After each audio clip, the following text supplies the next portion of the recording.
everyone, and it is that time again for the highlight of my week, the Around the Ballpark podcast. I'm alongside my brother Darren Redmond again this week, and today we are on our way to our next ballpark. We're going to kind of pull over for a little bit, go to the rest stop, and we're going to have a talk about SeaWorld, specifically SeaWorld Orlando. And to talk a little bit about SeaWorld today, we have Grumpy Dad himself on with us. Going to get a chance to opportunity to meet him here in a little bit. But before we do, Darren, if you would have a few words for our listeners. If our theme and our guest is Grumpy Dad, nothing makes you more grumpier probably than, tax problems, right? But attention, Palm Bay, Central Florida, Panhandle, Lower Florida, Keys, and everywhere else. You got tax problems? Nashville Tax Solutions has got you covered. Whether you're behind on your returns, you're facing a lien, or you just need some expert advice, or quite frankly, you forgot something. Nashville Tax Solutions is there and ready to help. Hear what some of the clients have had said and what they said to us. One thing about Chris Bennett, and he is the owner and the founder and a friend of Mike and his team, they saved me from a financial nightmare. They're knowledgeable, they're clear, and they're compassionate. I was afraid to make the call. I was embarrassed to make the call. And boy, am I glad that I did. So please don't let tax stress you out. Taxes stress you out. I mean, we have one life on this earth, and you don't need to walk around worried that you're going to get that proverbial knock on the door or that letter in the mail with the window. Nobody wants that. Nope. Right, Grumpy Dad? Nothing makes you grumpier than that. All right. So, call Nashville Tax Solutions today, 615-502-2250. Visit NashvilleTaxSolutions.com or email info@NashvilleTaxSolutions.com. Nashville Tax Solutions, where tax resolution is achieved. Thank you, brother. And let me tell you something, brother. I have something a little bit awesome to say. Shout out again to our sponsor, Chris Bennett. Actually heard from him this afternoon. I'm not sure what event he went to, but got himself a little selfie with the immortal one himself last night, Hulk Hogan. So thought that was pretty awesome. I'll have to send that picture along. But that's again, awesome. Thank you again, Chris and Nashville Tax Solutions, for believing in us and supporting us from the beginning. Really appreciate it. With that said, we have Grumpy Dad with us. Thank you so much for joining us. If you wouldn't mind just telling a little bit about yourself and what you do. Yeah, hey, thanks for having me. My theme park persona, I am Grumpy Dad. I am an avid Floridian theme park traveler. I'm down here in Orlando. We visit SeaWorld, Universal, Disney quite frequently, all the events. I'm a father. I got 2 kids, beautiful wife, and we're just happy Floridians down here, and enjoying the theme parks in the dead, humid heat of middle of summer. And outside of that, I'm your regular 9 to 5. I like to come home, have a beer, spend time with the family, and sit in the pool if I'm not out at a theme park. That's awesome. And following SeaWorld Orlando myself, I'm a pass holder as well, but sometimes you can go on certain message boards and there's a lot of negativity. Sometimes this was this way and this was that way. But let me tell you something. I've had pass. I currently just have SeaWorld passes. I've had all the others. At the end of the day, there's no park, in my opinion, on this planet that takes better care of their pass holders in terms of value. I mean, you pop in your ticket at the kiosk and you're just provided with bucks and just discounts of all things and guest tickets and whatnot. So at the end of the day, when we're complaining about, maybe this kiosk is down, the line was a little bit long, at the end of the day, though, we're getting a lot of things that make it affordable to bring the family to the theme park. So SeaWorld always will hold near and dear to my heart for that. And so I thought the first place to jump in, before we actually get into SeaWorld itself, one of the annual events that's turned into is called Hollow Scream. And those of you that may be familiar with Hollow Scream in Busch Gardens, SeaWorld offered that just a couple years ago and had a little bit of hiccups the first year, but still some good stuff. Feel like they're always improving each and every year. Very excited. And I'd love to get your guys' thoughts on this, but I've always been a big supporter of Halloween Horror Nights, have gone, I think, since year 16. Now they're on the mid-30s. This year, they're starting little by little to kind of price people out in terms of, and I get it, there's so many people that go to the, they're trying to, weed that number down some or whatnot. But right now, talking about deals and values, if you're an annual pass holder to SeaWorld, $27 can get you a ticket to Hollow Scream Orlando, which is an amazing deal. Can't pass up. Just wanted to get your thoughts on that Hollow Scream experience and just kind of how that compares to other haunts and things like that. Yeah, so this will be a lot to unpack, and I'll try to get through as fast as I possibly can with you. I just want to clarify on your deal, though. I think that ends today, the 21st. Yes. Yep. But as an annual pass holder for the theme for SeaWorld, you still get incredible discounts. And I know they're going to pop another one up where you probably have to go to the pass holder lounge to get an any day ticket for like $35. They did it last year.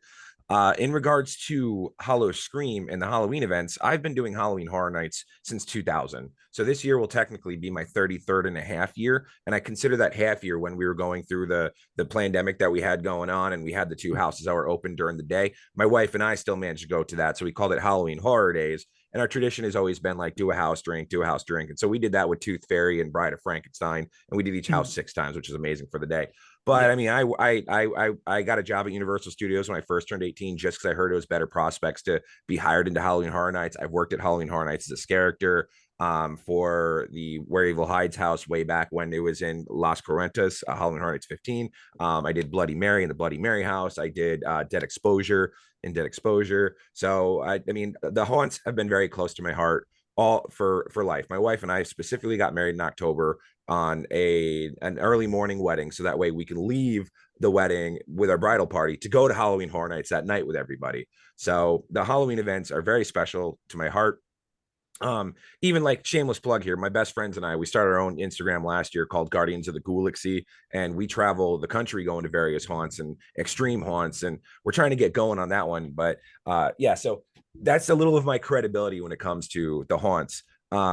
So now back to SeaWorld with Hollow Scream. I was very excited that they brought that event to Orlando, because I personally would always say I'm going to go to Hollow Scream at Busch Gardens, but never really did officially until last year. So when they finally did Hollow Scream at SeaWorld and we already had the passes for it, I was super excited, because that was also around the time of when the world was kind of getting back to normal from the events that had happened the previous year, and like, you know, the 6 feet and everyone's afraid to go near everybody. So it was really nice to see that Hollow Scream came and basically tried to make it as normal as possible. We didn't have to worry about the scares were close. The scares were intimate. We didn't have plexiglass or anything separating us.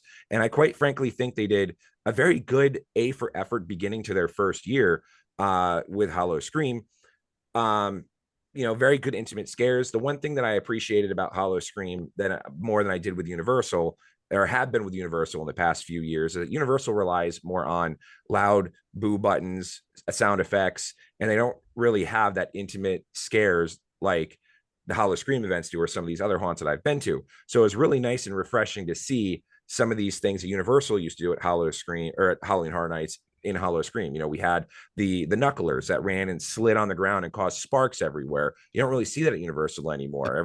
You know, they take safety to be their top priority, but I think that's a double-edged sword, because they're over safe with the event, and they're too worried about stepping on anyone's toes or being too extreme.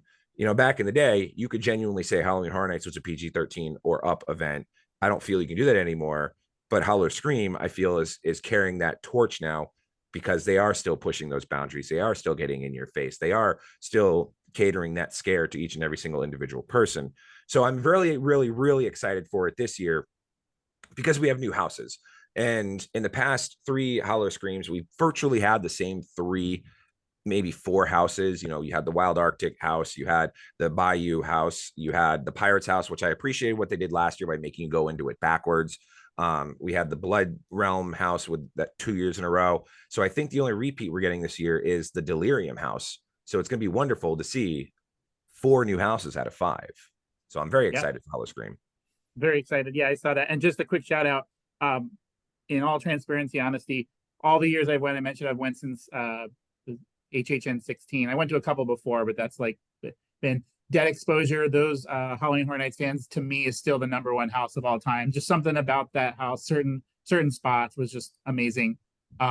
It's funny because I don't get scared. Like when I go through, I'm not like that guy, but like I'm appreciating things. I kind of go across as like the old guy who walks through like, wow, this is really good. Meanwhile, the person in front of me is screaming out her lungs, you know. But so yeah, but just excited to be able to go this year. It's affordable in a time when things are not. And so, and it's not just, it's a whole experience. I mean, even if you're not a big fan of the houses itself, from the minute you walk in the door, it's just an experience to be there. They even have, or they have had the Nobu necklaces that you could wear if you didn't want to get scared. I would never purchase that, but I wouldn't go to the event if I didn't want to get scared because you never know what could happen. But yeah, so just an awesome time to see the park come to life at night. But so for so as that event starts to kind of unfold and things like that, when you're in the park during the day, you'll start to see different things here and there. It's always exciting to watch some videos online when people go and, oh, this is up here and this is up there. But just kind of diving into SeaWorld itself, one of the things they're well known for is their events throughout the year. And Darren, I know you don't live in the Florida area like the two of us do, but they have something, well, they have several different ones. But the one I wanted to start with was the Seven Seas Food Festival, because I feel like they have like master chefs from around the world to come. Like when you come there, 9 times out of 10, you're getting a plate. If you buy like a lanyard and you get several different options, you're getting not just a small little plate of food that you might see at Food and Wine, which is good, but you're getting like a sizable portion, and it's excellent, like start to finish. Very rarely have had something there that wasn't just incredible tasting. But they do these kind of events. They bring in artists throughout the year. Right now they're doing the Band's Brew and Barbecue. Want to make it out to that. Looks like a great time. And just the Christmas thing that they do is on point every single year. So just wanted to point that out there. So I look forward to that on the calendar. I try to kind of go when they have those kind of specialty events. But Darren, have you heard on your end? Then we'll get to you as well. But in terms of SeaWorld, like, have you gone when you were much younger, or have you never been? Or So a couple of things. I am a big fan of SeaWorld, and have been to the one in Florida, been to the one in San Diego, been to the one sort of that is kind of SeaWorld in south of Toronto. And the whole process, I'm a big fan of. No longer is it an aquarium. It's an animal themed amusement park. And that is just what it is. And, and if I really think about that for a while and I keep politics out of it, as a person who marketed and advertised for years, and it's a wonderful, and I hope this answers your question. What happens in the animal kingdom? No pun intended. The animal world. You adapt and survive. You adapt and survive, and that's what you see with SeaWorld. It has adapted and survived. It's not the same. See, sometimes we rag on to say the bad uniforms in baseball or this or that change just for change's sake.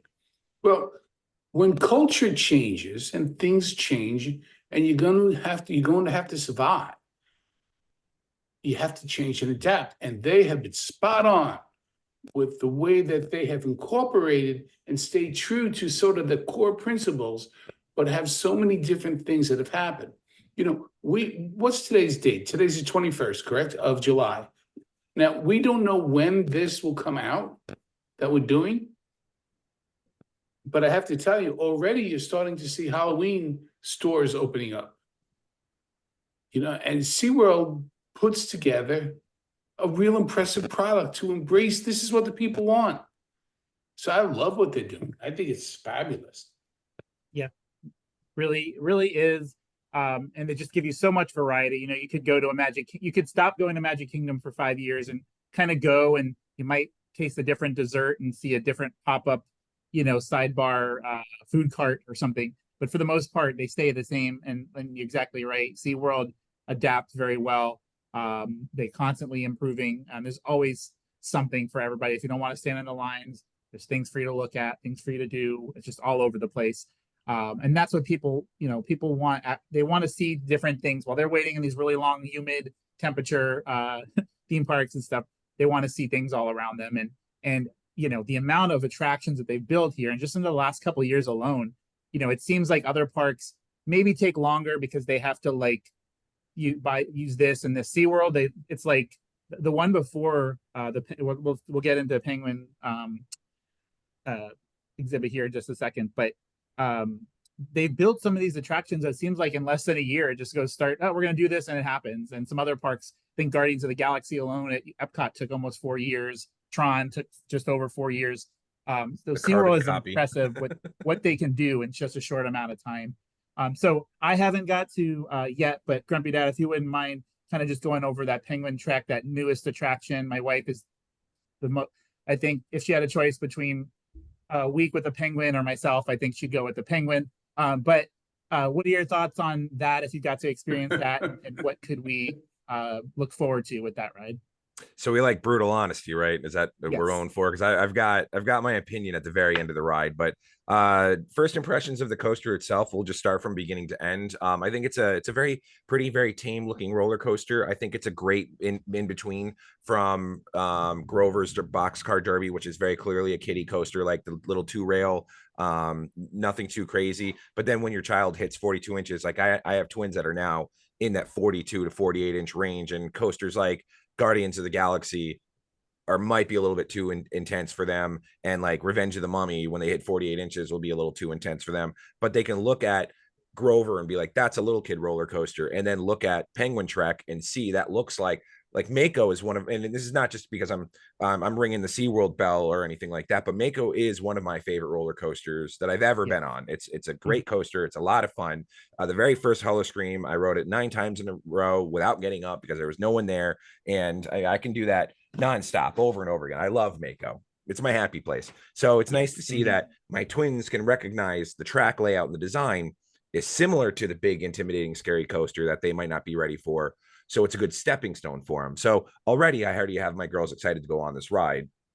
So we get in, it's a very similar experience to when you're waiting for the Penguin experience before they close down, and you're sitting outside and in the middle of the summer in the hot blistering Antarctica. It's brutal, but then you get indoors and it's relatively quick when you're indoors. Very strong theming. If you ever got to do the behind the scenes tours that they do for the 2 weeks in January, and you get to go back, it's free included with your park admission. So it's those quick little 15-minute tours. It feels very similar to that atmosphere when you see the back offices and the back excursions while you're waiting to get on this roller coaster, and like the shift board and the feeding board. So it's very, very well themed queue line. It's not on the quality, like on par with like Universal's queue lines, but it's getting there, which is awesome. It's nice to see versus Mako, where you're just, in a little overhang or stuff like that, or Manta without an aquarium. So it's very nice, solid, relatively quick when you get inside and you get on the coaster, and the operations could smooth out a little bit, but I know it's new, so I know there's a little bit of growing pains. So there's some work for just overall time there, but for the most part, it was pretty smooth. They're on top of things of safety that matter. Like my kids very clearly show that they're over the 42 inches, and there's not a question to it. But I did see the staff pulling out a kid here and there to make sure they're of the proper height, which is refreshing to see always as a parent. But then the ride experience itself was exactly as you would see. When I look at some of the coasters at the park, I look at Icebreaker, and I think that's a very timid looking ride, but actually riding it, I like Icebreaker. It's a little more thrilling than it would appear on the outside. But when you actually ride it, you do get a good sense of thrill. And that's, just my opinion. With Penguin Trek, you see exactly what you're going to get as an adult. And that you're going to go on there. That your stomach isn't going to go through your throat. That, you're not going to experience any intense G's or anything that's going to make a kid cry at the end of it. But my kids love it. So the way I described it to my buddies after I wrote it is, if I am in the park and my girls want to ride it, we're going to ride it. If I'm in the park with someone that hasn't been on it before and they want to go on it, we're going to ride it. If it's a 10-minute wait, I'm going to ride it. If I'm going for Hollow Scream and I've got stuff to do, I'm probably not going to ride it. So overall, good experience, great for the kids until you get to the exit. And this is my main issue with this. And I know this is a common complaint, and I know they're trying to tack on things, but they make you wait in line again to go through the Penguin experience. And that's where I kind of have an issue. And I get while they're doing it, because when you go into the Penguin experience, you have 2 sliding glass doors to kind of acclimate between, like when you go into space, and one shuts so you can decompressurize and blah, blah, blah. The other one opens for you to go through, but you have to wait in line to do that. might be another 10 to 15, 20 minutes, you know, until you get through that because of how many people get fit inside this little tiny compartment. You go out, you see the penguins. That's always fun. You know, if you haven't done a penguin behind the scenes tour, if you haven't done the penguin experience, I recommend doing it. You get to touch the penguin with 2 fingers. It's a lot of fun. My kids love it. But if I'm getting off of a roller coaster and I want to get off and I've got 2 5-year-olds that have to pee, the last thing I want to do is wait another 15 minutes to get into the experience and then wait another 10 minutes to get out again. So it's not really that quick. Like I'm on, it kind of made me go, just put me through the freaking gift shop. You know, I got off the ride, shove me into the gift shop. I'm not going to buy your crap, but at least I don't have to wait another 25 minutes before I'm going to relieve myself. So overall, the experience was great from entering, besides the Florida heat and waiting in the sun, going through the line, riding the ride, but getting off the ride, that is also a hindrance where it's like, man, you know, I'm grumpy dad. I'm walking around, I'm doing like a food review, making sure I'm drinking tons of beer. I'm having a good time, trying all the local brews. After waiting 30 minutes in line, I'm probably going to have to pee myself. Let me off the damn ride. So that's my only issue with it. And I did read an article earlier today that people are trying to claim it's a fire hazard because you can't really get through. So I'd be interested to go back through it again and look at where the egress routes are and the emergency exits are, just to kind of combat that. But if you're in a rush and you're trying to get this coaster done on a pinch because you have to be at dinner at 5:30 and it's 4:45, you're not going to have time to do it. That's about it. Yeah, and because you know, and like you said yourself, like sometimes the lines, right, it won't be like that for a while because it just opened, but sometimes you can get off. Sometimes they're nice to let you stay on. Most times you'll get out, get back in the queue, and so that's kind of a deterrent from wanting to ride it a couple times in a row if you're having to wait there. Now, can you still see, Darren? One really cool thing about the Penguin exhibit, so they had the ride, like a slow motion ride, then that went away with 2020's thing and everything, and then it never came back. It kept asking about it. Oh, I don't know what's going to happen, and then this Penguin Trek took its place. But you could actually go in and you know, spend time with the penguins. I was freezing. I loved every minute of it, especially when you're out in the heat and all that kind of stuff. But when they took that slow motion right away, you would either wait in that same really long line just to see the penguins, but then they also had some doors on the side that you can get in and just kind of skip the queue line. I don't know how much they police that now, but as far as you know, is that something that they're really trying to get better at closing that off? And the only way to see the penguins is to go on the ride, or they still allow guests that don't want to do the coaster to go straight there? So I probably won't know that answer until I actually go back and look again, because when they did the behind the scenes tours, because they didn't do the penguins in 2024, but they did them in 2023, I believe, and I did it in 2022 because I skipped it last year. But on the side of the building, they did between the stadium there, they had a secondary entrance, which kind of took you into the back rooms where you can meet the penguins. They had like a play pen set up and everything for them.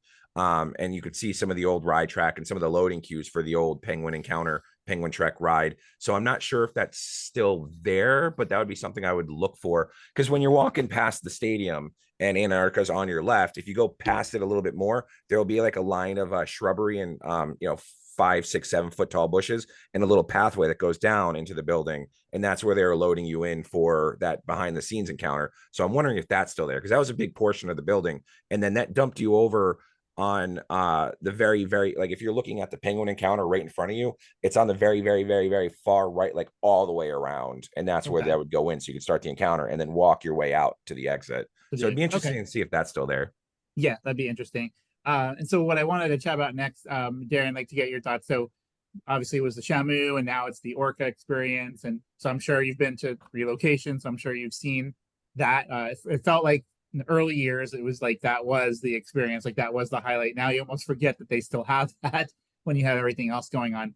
But I joke about it a lot, but I joke out of love. Like I really am not upset about it, but I always got a kick with the Shamu show and the Orca show. I don't know if either of you would relate to this, but you know, they do a great job of hyping up the crowd all the time. Every single time it's a home run. The show is always a great time. What does bother me sometimes, not really, I mean, I don't lose sleep over it, but when they talk on the screens, they say things that they're almost just words. Like they don't actually mean anything. Like I'll joke around, but sometimes it's like, we live in a world where together we can be one with the ocean and the ocean can be one with the world. And together, if we do our part, we too can be part of the ocean and the world in which we live. and like we're all smiling and clapping, but at the end of the day, what in the world was just said? Like I feel like sometimes it's just words and we're clapping along, we're happy to see do them flips and do all the things that they do, but those little intro videos could be a little bit better in my opinion. We're But unburdened by the things that have been, by what could be, blah blah blah. yes, so true. But Darren, what's your Shamu experience like from what you remember? Listen, I always loved it. I mean, the big thing was, do I want to sit in the splash zone? You know, that was it. And you know, I know there is a legitimate reason out there why people don't like the show. And my belief is that you know, we want all animals to be healthy and vibrant and whatever. And that's why they don't push it anymore. They just still have it, but they don't talk about it. But my thought is, you have this set of, like, I would personally, I love it. I mean, these animals could not be released into the wild right now, at least most of them. And they give people a lot of joy, treat them right, full transparency. I enjoy it. I do. I do. Can I piggyback off of that real quick, Darren? Please. You're grumpy. Go ahead, dude.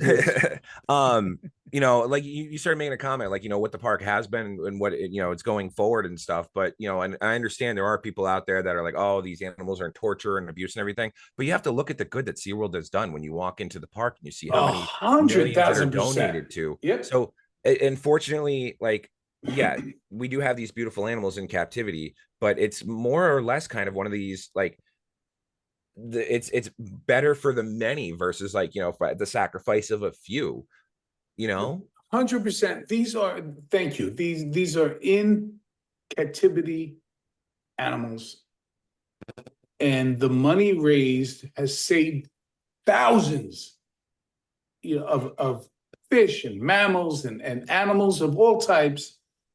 Research that is done. It's just amazing.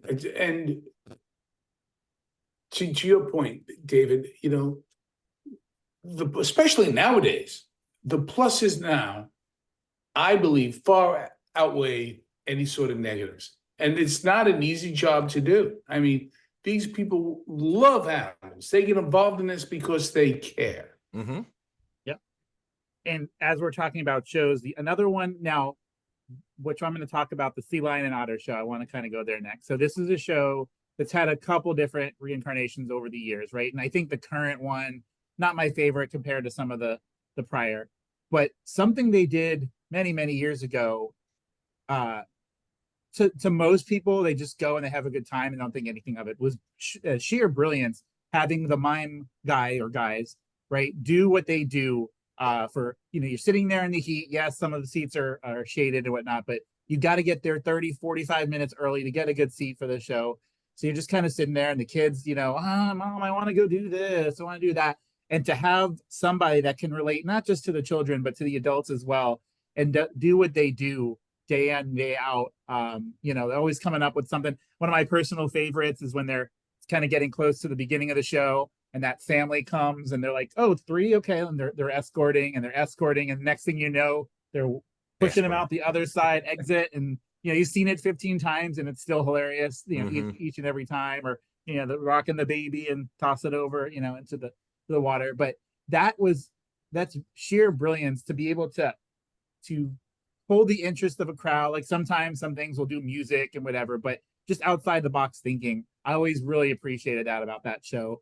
You know, I just hope that is something that continues regardless of how many different versions of the show we'll see. That's something that, and I usually, I believe, right, in certain times of the year, I think even around the Christmas day, sometimes we'll alter the show even again too for special parts of the year, I believe. But so yeah, just want to say out there, what's your thoughts, Grumpy Dad, on the current moniker of that versus some of the years past versions? It's really refreshing that I've seen that show back when I was, you know, 8, 9, 10, 11 years old. And I can at least bring now my kids to some semblance of that show. and enjoy it, whether it's the Clyde and Seymour show, whether it's the this or that show, like the current like incarnation of the show. Not overly in love with it as well. You know, the running joke with the name getting messed up, and yeah, that's what I said, gets a little stale after a while. Like that's a comedy troupe that's kind of poo poo. But it's like when you look at some of these other theme parks, and I have these memories of Confrontation, the Jaws ride. I mean, hell, Splash Mountain now, and these are things that like my kids will never experience that I wish they could experience, at least at SeaWorld.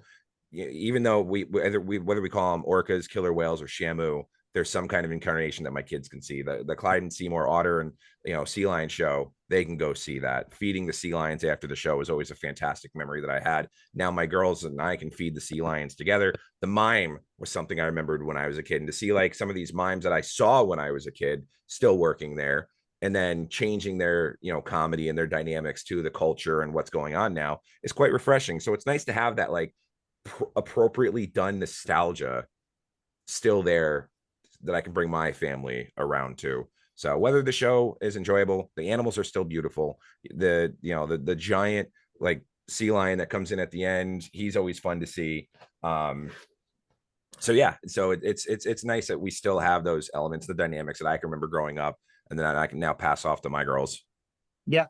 And we had talked a little bit earlier about some of the benefits that you get as a pass holder. We talked about the bucks that you can get, sometimes $10. The best. Sometimes you get, if you have a family of 4, you get $40 and there's your lunch right there. It's just awesome. But a lot of it too, they have discounts throughout the year. Sometimes it's very, very little, but you can up close, not just with the penguin, with the walrus and sea lions, so many different animals. Definitely take advantage of it. January is a really awesome time, like you mentioned about the behind the scenes stuff, but always, you never know what's going to pop into that, into your perks for being a pass holder. I believe currently I'm a gold pass holder. It was silver prior, but just super excited. Got to see some really good concert performance. I mean, they do bring sometimes you look at the artists that come in, you're like, for some of these performances, and you're like, where do they find some of these people?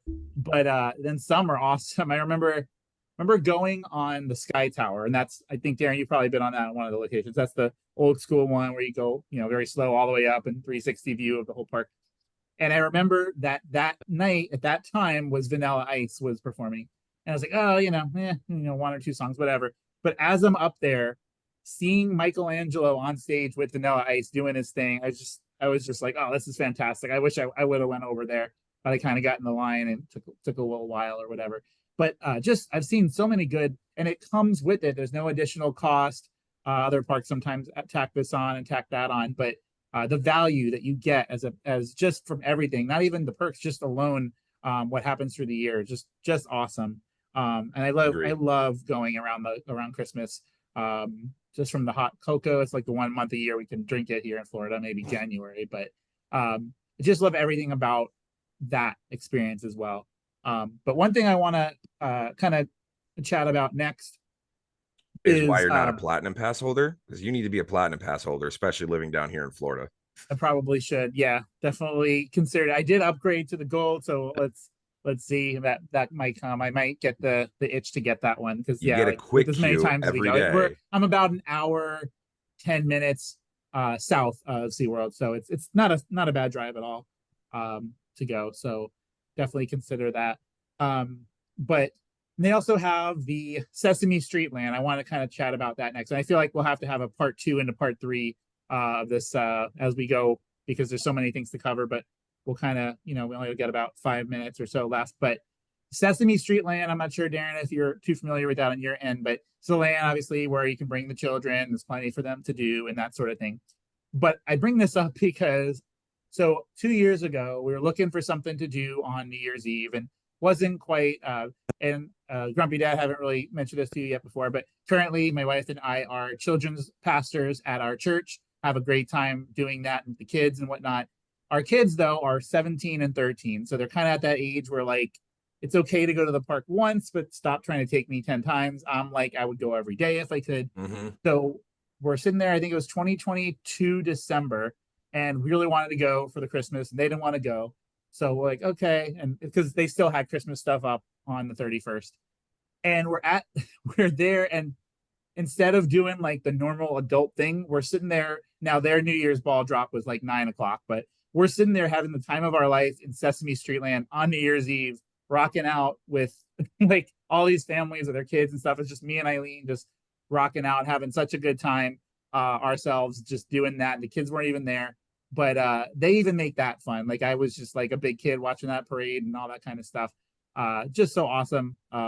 Just a cool little place to bring the family and stuff like that. But what are your thoughts? Well, I'll start with you, Grumpy Dad, and then Darren on I think because it's important to have a kid zone area, right? Because Yep. SeaWorld has kind of got to that point where they almost have more roller coasters than like any of the other parks. Like I think that's probably true at this point with the amount that they have. But how important that kid zone to be able to make it where families aren't like, I feel like that's the one park where I'm like, ugh, like Magic Kingdom, even I'm like, ugh, all this, Dumbo and this, I don't really want to, but like they somehow make it, even though I'm not going to go on some of the stuff, they still make that environment like adult friendly where it's still having a good time and letting the kids do their thing also. What are your thoughts on how they kind of present Sesame Street Land, or good, bad, or indifferent? Oh, I've got quite a few thoughts for across the entire spectrum.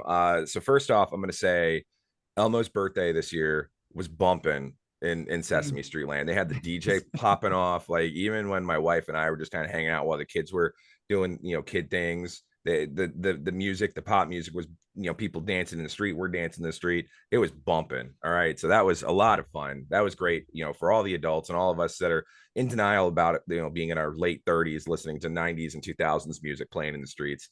As a dad, listen, before you get into Sesame Street Land, no matter which way you go, if you come in from Antarctica, or not Antarctica, but Wild Arctic, and over there, you got a beer garden. If you come in from the other side, you got a German pretzel beer garden shop. So you're going to be able to get what you want to get into the park. And it's a quick little sprint right back over to refill your beer. So as a dad, you're going to go in prepared and you're going to have a good time. Now, what they did this year, and my kids, some of them were their first rides, the little flower ride that goes up in the sky. My girls were 3 years old. We let one of their 8 and 9-year-old friends, like my wife's best friend has a 9-year-old, she took him on the ride. I'm having a dad panic attack because my girls would yell at me at the time if I throw them up on my shoulders, daddy, it's too high. They're going up on this 5-story little like rotating spinny thing without any adults with them, and I'm having a panic attack with them. So I had to walk off and get a beer and come back. But that was their first ride. We always have to meet Elmo. The parade's always a good time. But for adults, when they did the Elmo and Friends for the birthday and they brought Snuffleupagus out in the tent in the back, that was the greatest and the cool, except Wreck-It Ralph at Disney a long time ago. But that was the coolest meet and greet I've ever seen. When you go around the corner and you see Snuffleupagus behind that tent. Oh yeah. My girl's he was retired, right? Yeah, he's retired. Yeah. And so then you see him as this mammoth, like costume character, and his snout's moving, his head's moving, his eyes are blinking, his ears are flapping, his feet are going back and forth. It was breathtaking. And that was between like my wife and I, not my 5-year-olds. Like they like him because they're like, oh, we know Snuffy, we know Alice, we know all these characters. But to see that little bit sprinkled in for the nostalgia factor, that for like my wife, who was basically in tears when she saw him, I don't mind Sesame Street Land. It's a great spot. When I meet up with other dads and families and stuff, we're like, oh, we're gonna go into Sesame Street Land, and you let the girls do something real quick, and then we'll have the rest of the park for the day. That's always our little meeting hub right in there. And then to finalize that, the little chicken tenders at that little food truck restaurant place, the best you'll find in the whole park. My girls always have to have them. I agree. And because they used to actually have, the only thing, because I'm a big spicy food fan, they used to have that area where the Pets Hoy used to be, or Pets thing used to be, where it was like the buffalo tenders and fries. Like that was awesome. But so that's like the next best thing, because I don't think they serve that anymore. Not sure. But Darren, just kind of any closing thoughts on just in general, it doesn't have to be specific to SeaWorld, but the importance or significance of a Kidland in terms of like presenting in a way where the adults having a good time too, and not kind of hating life. They're just like you said, like the entrance is accessible. You can kind of go out and get your thing and come right back. So what are your thoughts just on that? It's actually something that's very near and dear to me, but I do have a question for Grumpy when I'm done with this. But yeah, I mean, you have to have it. You have to have, because it's a family theme park. Families don't start at the age of 11 unless it's a coaster park, and which it sounds like it might be becoming. So the fact that, look, it is not cheap. Let's just talk dollars and cents. It is not cheap to be able to use the Sesame Street name, much less the characters, much less name things about it.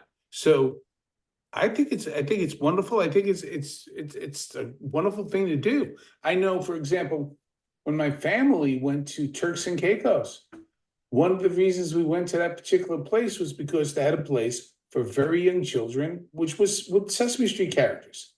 So it's just something that you're going to do. But Grumpy, I wanted to ask you a question, if it's okay. Yeah.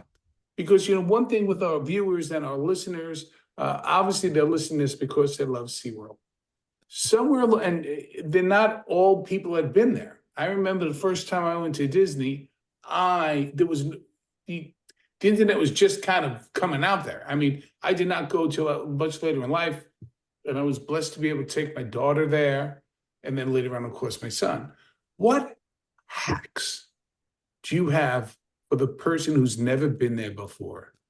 To, like a few tips to do it right. Maybe you want to avoid this, that kind of thing, from a perspective of a really grumpy person. So the great thing about SeaWorld is that, I mean, it's kind of a catch-22 because you want to see a park flourish and be popular. And the reason why Hollow Scream is such an awesome event is because it's not as crowded as the other parks. If you were to ask me the same question about Universal Studios, it's the common answer is always going to be start in the back. Go in the back, work your way forward. You've got the big ticket attractions that, like the Harry Potter and Spider-Man and all that stuff that are always going to have their long lines. SeaWorld really doesn't have a lot of that. They have a lot of crowd eating shows, which will take up a lot of the crowds, which will then free up your time to go on other attractions. Back in SeaWorld, it's always going to be a little crowded. So really, it's going to be more of like your survivability and your sustainability in the park. How long can you go? It's going to be hot. It's going to be heated. What should you space out? There's not a lot of places to go and get AC. So you want to make sure you hit the spots that are able to help you rejuvenate and recover to keep going throughout the day. So if I was to say something like that, when you go in the park, I would start off on the right side. If you're going at rope drop, you're going to want to hit Pipeline, which is one of the newer coasters first, and then you're going to hit Icebreaker. And then at that point, you can kind of hang out in Sesame Street Land for a little bit, plan out when you want to go see a show. If you want to see the Orca show, the Dolphin show, the Sea Lion and Sea Otter show. If you start feeling a little heated or anything like that, you're going to want to then run yourself over to Waterway Grill. And then while you're in Waterway Grill, you've got your restaurant, your bathrooms, you've got your waterway watering hole. Go see Geraldine at the bar. She's fantastic. She's one of the greatest, best customer service I ever have. She recognizes my kids every time she's there. And just really take a load off while you're in there, because it's Florida. You're going to have to worry about heat exhaustion. You're going to have to worry about, keeping yourself hydrated. So you're going to want to, do that. I would say maybe avoid Infinity Falls. It's always got a long line. It's really not worth that long line unless you're using a quick queue for it, or if you are a Platinum Pass and you get your free quick queue, like use it there. Otherwise, then start moving along. Then you got Mako on your next stop. If you start feeling a little overheated there, go see the sharks. It's dark. It's cool. It's you're not going to get your, take a load off your feet or anything, but you're going to keep yourself, again, hydrated, out of the sun, recuperated. And you move on from there. And it's really just about pacing yourself and keeping yourself out of the heat. And then what you want to do is make sure you follow the schedule and look at when these shows are releasing, and don't be anywhere near when these shows are dumping. And it's called a show dump, like in the industry, because you're going to be stuck in a crowd no matter what you're doing. So, it's inevitable if you go see a show that you're stuck in a show dump. But if you're trying to make your way around the park, don't be near any of the shows when they're within 5 minutes of letting out. Otherwise, you're gonna be stuck in a crowd. Yeah. Other than that, just get out there. Like I'm a Platinum Pass holder. My wife's a Silver Pass holder. The reason why she's not anything higher is because I already have all the perks. She doesn't go to the parks without me, or because we've got twins and everything, so we're always together. So she didn't need to pay for the extra discounts or everything. I get plenty of free tickets to bring the in-laws in. And if you're a family looking at, well, is this a budget friendly type scenario, it works best for one parent to have the Platinum Pass and the other one just to have the no blackout pass, and the kids to have whatever pass gets them in. So that's about it. That's a little rant there. So let me just real quick off of that rant, just as a follow-up. So I am of marginal means. but I want to have a good vacation and not feel that I am denying my 2.3 kids or 3 kids, anything. What park do I go to in Central California? Is it SeaWorld? Is it Universal? Is it Disney? What is it? In California and Orlando? No, Orlando. In I said Orlando. California. I said California because my answer, by the way, in California would be one park in Disney, not both parks. You know, you can kind of do that and still feel like you're getting something.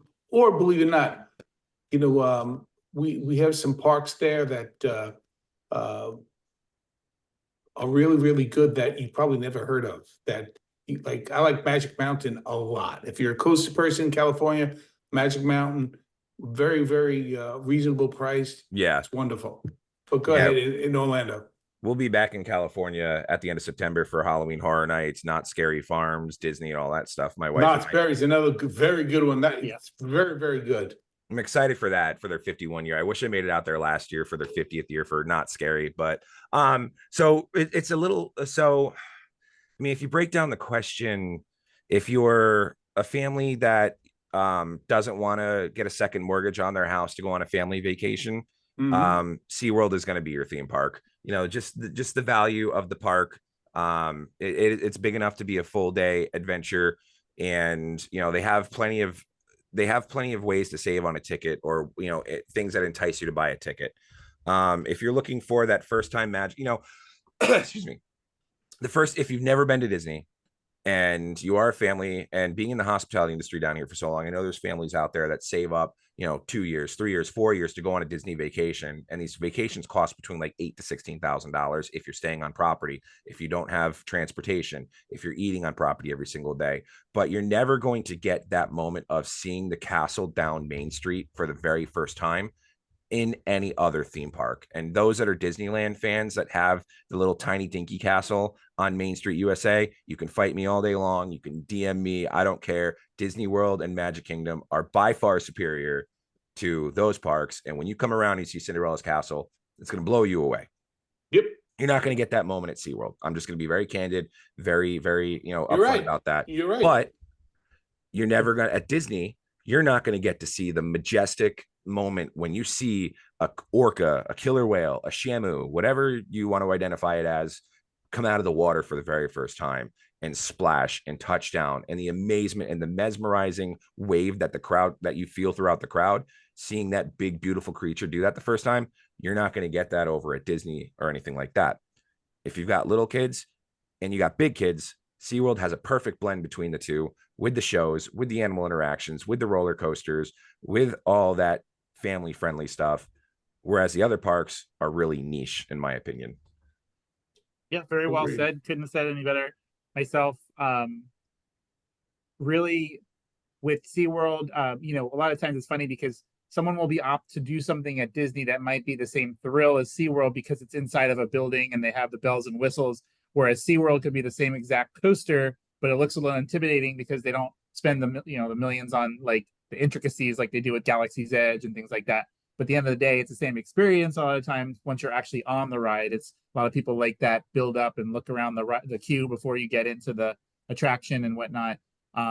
So I've never looked at SeaWorld as like the third, like some people say it's number 3 and stuff. Yeah, technically it could be, but I've just can't say enough. Love the other parks as well, honestly, but that's always been my jam. Thank you so much again. I really do want to try to have a part 2 because there's a lot of stuff we didn't get to touch on. So we'll definitely make time for that later this year. Again, today, the date of this recording is July 21st. Grumpy Dad, my birthday is on the 29th, so I'll be there on the evening of the 28th and the 29th. So if you are there either of those 2 days, just shoot me a message. I'd love to say hello and whatnot. Okay. Taking the fam for that should be a great time. But thank you once again, Darren, and just enjoy this conversation. Definitely check out SeaWorld Orlando. You won't be sorry that you did. Great. It's going to be a great time. Absolutely. And they have some other great parks as well. Discovery Cove and Aquatica. So check them out. Give them a try. You won't regret that you did. Until next time, everybody, we'll see you around the ballpark.